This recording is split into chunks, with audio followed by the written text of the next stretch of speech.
Tayo ngayon ay mag-grass cutter. Pero kanina pa po ako nag-umpisa. Yan. Nasa mga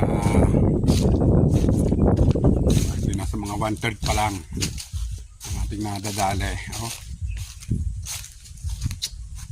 Medyo may konti ng kalinawan.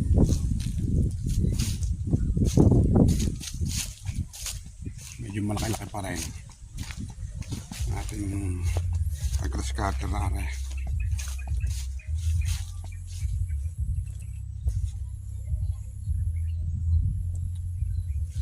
Oh, maliwalas na yung pagkuha ng guyabano. Kanina masukal din eh. Kaya lang wala na yung makukuha. Ayan. Sa inyo po, ang inyo pong dayo. Matapos tamaan ng dakta ng puso ng saging kahapon. Ang ating kanang mata. Medyo nakarecover po ngayong umaga. Kaya nag-grass cutter naman.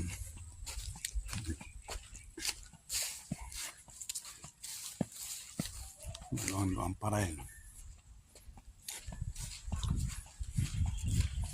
Ito ang ginagamit ko po. Grass cutter.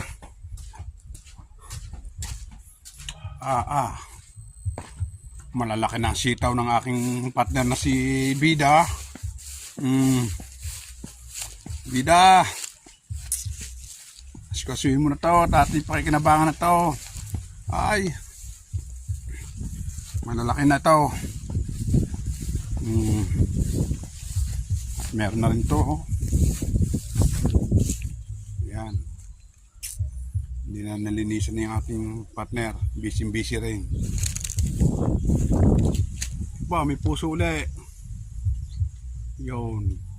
Matama naman akong dakta ng puso ng saging ah. Yun o.